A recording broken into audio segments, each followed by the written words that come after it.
Assalamu alaykum wa rahmatullahi wa barakatuh, chère communauté de la voie du Tawhid. Qu'Allah illumine vos cœurs, purifie vos intentions et vous guide vers la compréhension de sa parole avec sagesse, douceur et profondeur. Ô Allah, ouvre nos poitrines à ta lumière et fais de chaque mot une graine de guidance dans nos âmes. Aujourd'hui, nous allons plonger dans un sujet aussi profond que dérangeant. Un sujet qui révèle les intentions cachées, qui expose la fragilité de nos cœurs face à la vérité et qui nous pousse à réfléchir à notre lien réel avec Allah. Un sujet qui ne parle peut-être pas seulement d'un autre, mais peut-être bien de nous-mêmes. Avant d'entrer dans le vif du sujet, n'oubliez pas de vous abonner à la chaîne, d'activer la cloche de notification et de partager cette vidéo si elle résonne avec vous. Chaque partage est une sadaqa. Chaque rappel est une lumière. Et je te le dis sincèrement, ne regarde pas cette vidéo simplement avec les yeux, mais avec ton cœur. Parce que parfois, Allah envoie Fédissa ou un message à travers un écran, à travers un mot, pour toucher ce que même toi, tu n'arrives plus à entendre en toi. Alors reste avec nous jusqu'à la fin. Ce n'est peut-être pas une simple vidéo. C'est peut-être un rendez-vous entre ton âme et ton Seigneur. Le voile de l'illusion. Il est des âmes qui cherchent la vérité et d'autres qui ne cherchent qu'à manipuler la lumière pour mieux l'éteindre. Il marche lentement parmi les âmes en quête. Son visage ne trahit rien, ni haine, ni doute, ni joie. Il est juste là, vêtu de blanc comme les autres, silencieux comme les autres. Il lève les mains à l'unisson, murmure les mots que les lèvres des croyants prononcent avec amour, avec crainte, avec abandon. Mais lui ne murmure que des mensonges, des mots creux, sans racines, comme des feuilles mortes portées par le vent. Dans cette mer de foi, il est une île d'hypocrisie. Il prétend s'être converti. Il a appris les gestes, les formules, les apparences. Il connaît la posture de la prosternation, mais son cœur n'a jamais fléchi. Il connaît le nom du prophète, paix soit sur lui, mais n'a jamais pleuré en entendant son exemple. Il connaît la direction de la Kaaba, mais son âme regarde ailleurs. Il est là pour autre chose, pour frapper sans bruit, pour cracher sur ce que tant d'autres embrassent avec des larmes, la pierre noire. Il se dit que personne ne saura. Il se dit que c'est facile. Tromper les hommes, imiter les gestes, marcher dans les rangs comme un mouton déguisé en berger, mais il ignore une chose, ou plutôt, il feint de l'ignorer. Allah sait ce que recèlent les poitrines. Coran. Le Créateur n'a pas besoin de preuves. Il n'attend pas l'acte pour voir. Il connaît déjà les racines de l'arbre avant que la graine ne touche la terre. Cet homme porte un déguisement. Mais peut-on tromper celui qui a tissé le tissu même de notre peau? Peut-on dissimuler le feu dans le cœur alors qu'Allah en connaît chaque flamme? C'est cela, le voile de l'illusion, ce tissu transparent que les hommes croient opaque. Ils avancent masqués, persuadés que nul ne les voit alors qu'ils sont déjà nus devant le regard d'Allah. L'homme au cœur corrompu pense qu'il est malin, mais il oublie que le malin, Shaitan lui-même, a juré de détourner les serviteurs, et même lui, il s'est fait prendre. Il fut maudit. Alors qui est cet homme pour penser qu'il échappera à ce que même Iblis n'a pu éviter? Et toi qui regardes, combien de fois as-tu vu des visages sereins cacher des cœurs en feu? Combien de fois as-tu ressenti ce malaise devant une parole trop parfaite, un sourire trop poli, un acte trop bien orchestré? Et toi-même, oui, toi, as-tu déjà porté un masque? Pas celui qu'on met pour protéger, mais celui qu'on met pour cacher. Ce masque qu'on ajuste devant les autres, pour paraître bon, juste, pieux, honnête, amical. Mais quand la nuit tombe, quand la chambre est vide, quand les regards sont absents, que reste-t-il? Qui es-tu vraiment? Et si ton cœur était exposé à tous, s'il apparaissait sur ton front ce que tu penses en secret, s'il s'affichait à voix haute les intentions derrière tes gestes, serais-tu fier ou effrayé? L'homme de cette histoire n'est pas une exception. Il est un miroir brisé qui reflète les parties sombres de chacun. Parce qu'au fond, nous avons tous, à un moment, caché quelque chose. Une pensée, une envie, un jugement, une jalousie, un péché. Mais ce qui le distingue, c'est qu'il a marché vers la maison sacrée avec une impureté assumée, pas une faiblesse, une volonté de nuire. Il voulait profaner. Ce mot seul glace le sang. Profaner ce que tant de pèlerins embrasent de leur front, ce que tant de mères ont regardé avec des yeux humides. Ce que tant d'hommes ont rêvé de voir ne serait-ce qu'une fois avant de mourir. La pierre noire. Et lui, il voulait y déposer non pas un baiser d'amour, mais un crachat de haine. Il est étrange, l'être humain, capable du pire, capable du meilleur, capable de marcher parmi les anges ou de ramper parmi les ombres en croyant être discret. Mais il y a une justice invisible, silencieuse, qui ne frappe pas toujours bruyamment, mais qui voit et qui agit à son heure, à sa manière. Et cet homme, ce jour-là, n'a pas vu venir ce qui allait l'attendre. Mais ça, c'est pour plus tard, la justice silencieuse. La justice divine ne parle pas toujours avec des éclairs ou des tremblements. Parfois, elle agit en silence, avec une précision que l'âme humaine ne peut fuir. Il avançait, le cœur vide, les intentions pleines. Le pas assuré, mais l'âme vacillante. Et tandis que la foule tournait autour de la Kaaba, chaque pas, un battement de foi, lui marchait à contre-courant de l'amour, du respect, du sacré. Il s'approchait.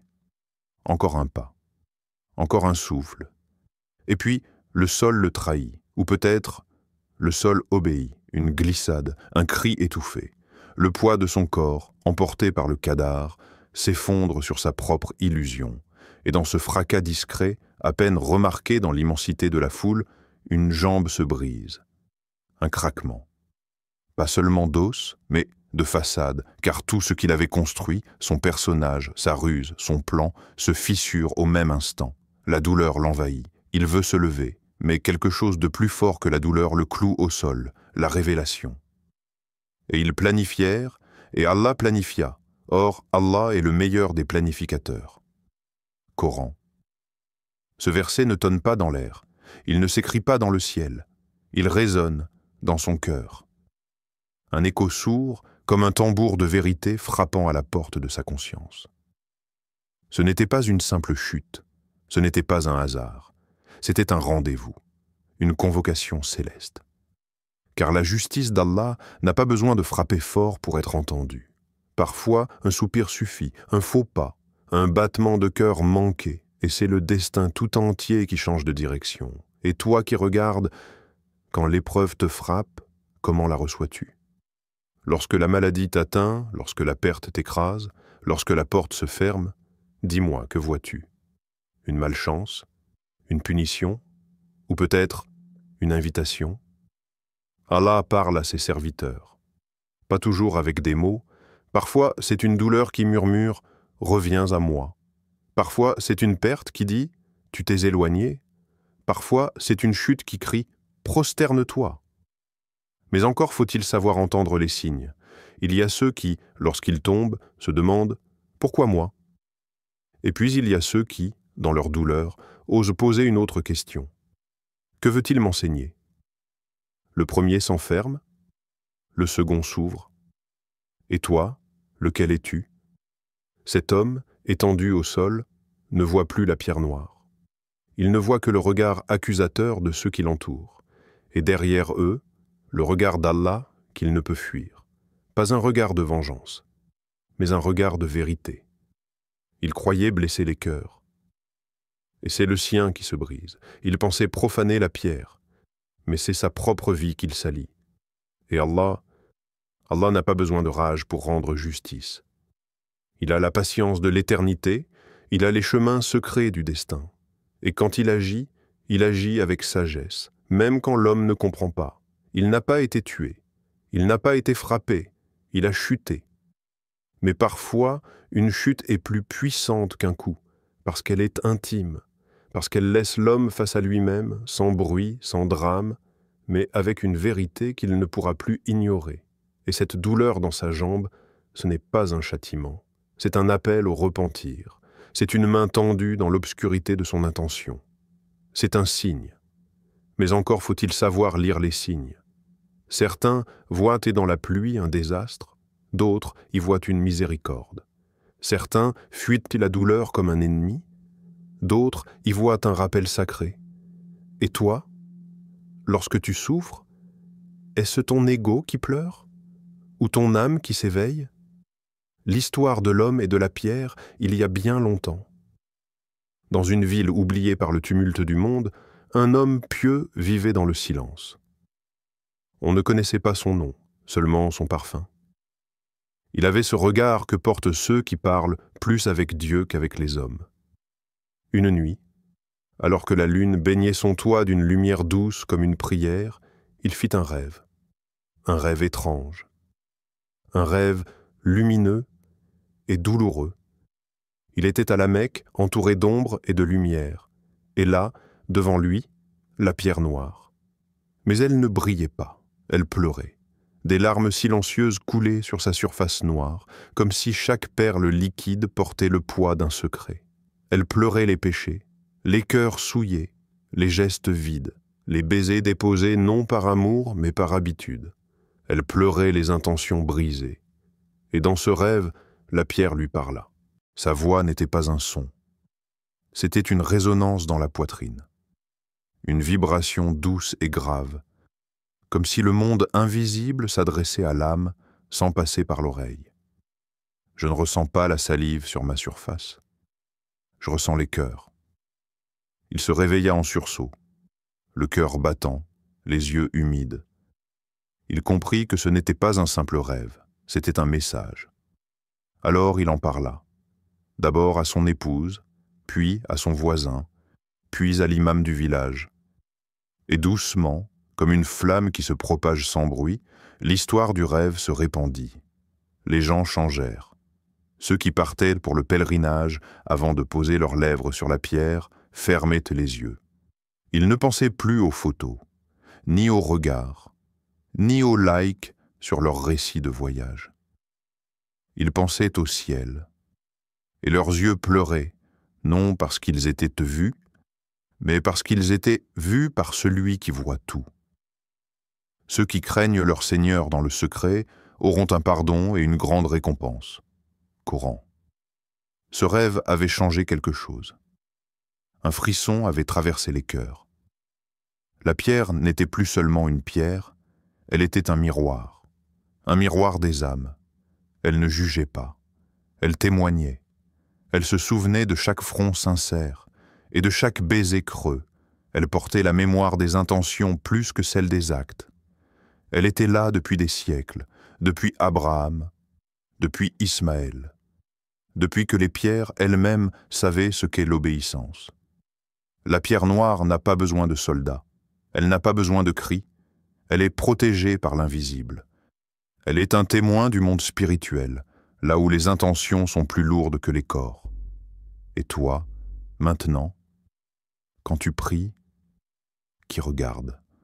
Quand tu jeûnes, qui entends-tu respirer dans ton silence? Quand tu fais une aumône, est-ce la main du pauvre que tu vois? Ou le regard d'Allah sur toi?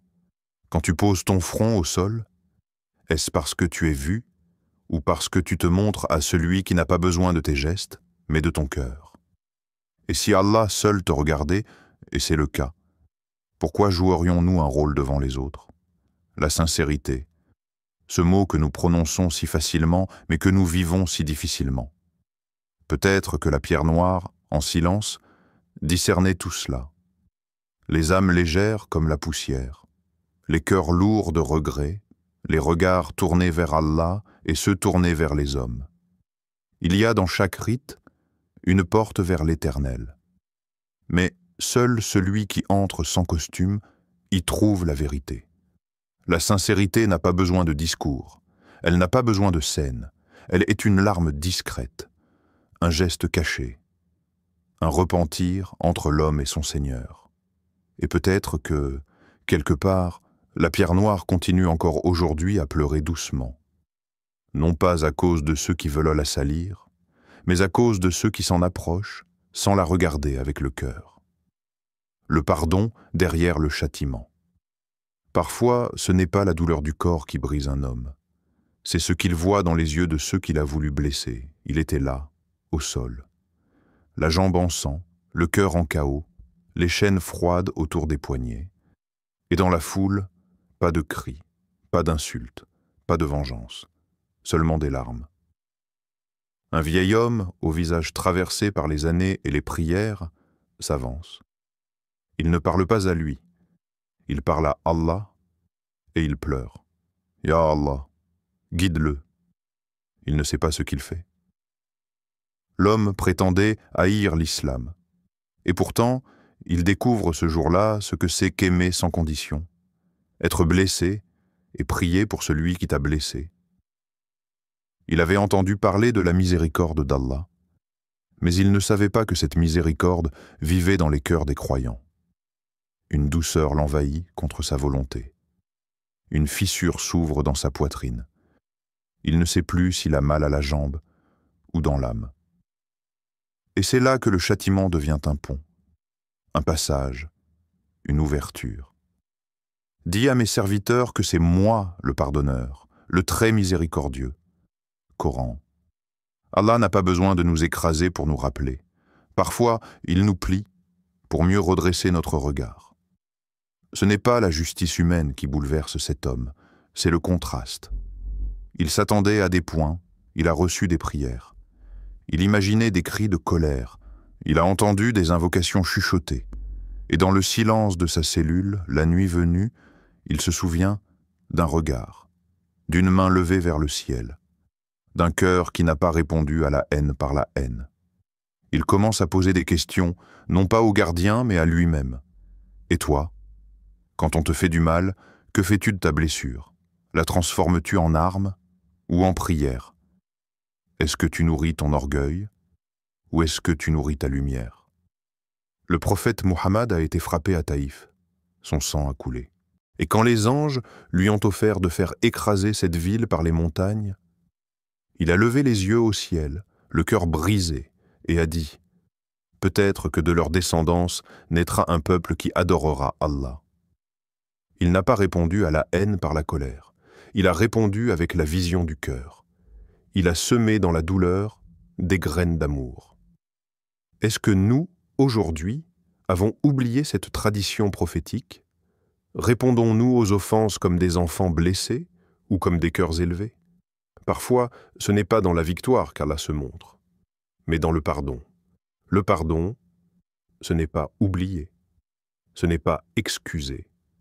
C'est choisir de ne pas être esclave de la colère. Ce jour-là, les musulmans n'ont pas défendu la pierre noire avec des poings.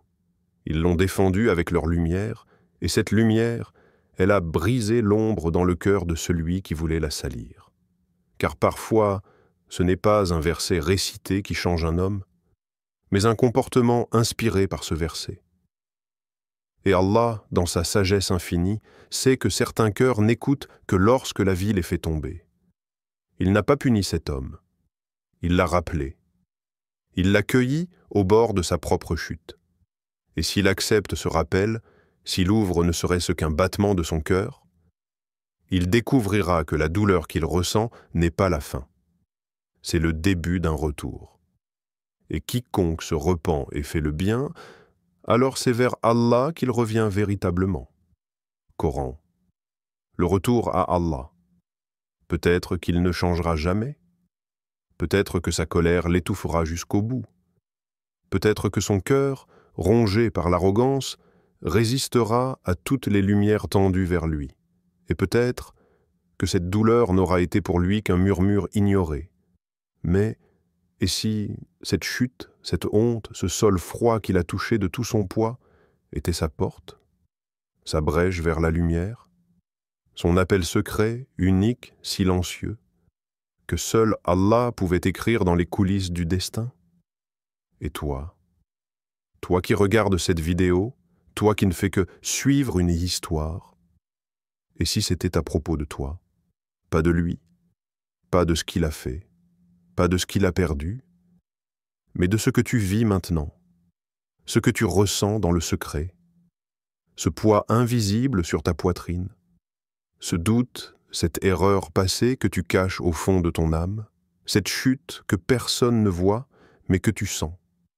Et si cette histoire n'était qu'un miroir, un rappel pour ton propre cœur, tu sais, on croit souvent que la chute est un échec. Mais dans la langue de l'âme, la chute est le langage du réveil. Ne désespérez pas de la miséricorde d'Allah, car Allah pardonne tous les péchés. Oui, c'est lui le pardonneur, le très miséricordieux. Coran. Ne désespère pas, même si tu t'es éloigné, même si tu n'as pas prié depuis longtemps, même si ton cœur est sec, même si tu penses qu'il ne voudra plus de toi. Allah attend, pas comme un juge sévère, mais comme un créateur qui sait que l'âme trébuche, avant de revenir vers lui plus vraie, plus humble, plus pleine. Il ne veut pas ton perfectionnisme, il veut ton véritable retour. La chute n'est pas le problème. L'éloignement n'est pas définitif. C'est ton silence qui fait mal.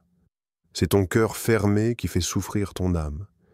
Et si tu ouvrais, ne serait-ce qu'une faille, une respiration, un soupir, un « Ya Allah » au fond d'une nuit, tu n'imagines pas combien il est proche. Et quand mes serviteurs t'interrogent à mon sujet, alors je suis proche. Je réponds à l'appel de celui qui m'appelle. Coran, tu crois que tu tombes, mais peut-être que tu es en train de revenir. Peut-être que cette larme que tu retiens maintenant, pendant que tu écoutes ces mots, est ton vrai début. Et cette histoire, cette prétendue conversion, cette tentative de souiller la pierre noire, ce n'est peut-être pas un récit sur la haine, mais un récit sur le mystère du retour. Un rappel que même les plus éloignés, même ceux qui viennent avec de mauvaises intentions, peuvent être frappés par la lumière d'Allah. Et toi, tu as déjà goûté à cette lumière. Tu sais ce qu'elle fait au cœur. Tu sais comment elle réchauffe l'âme perdue, alors pourquoi attendre encore? Et si cette histoire n'était pas à propos de lui, mais à propos de toi? Et si Allah utilisait la chute de cet homme pour te rappeler que la tienne peut devenir une élévation, regarde ta vie. Pas avec les yeux du monde, mais avec les yeux de l'âme, et tends la main, pas vers l'écran, mais vers le ciel. Et si cette lumière t'a touché, frère ou sœur, ne repars pas les mains vides. Abonne-toi à Voix du Tawhid pour ne rien manquer des prochaines histoires qui élèvent l'âme. Laisse un like si ce message t'a touché, même un peu. Et écris dans les commentaires « Allahu Akbar ». Pas pour moi, mais pour celui qui voit ce qu'il y a dans les cœurs.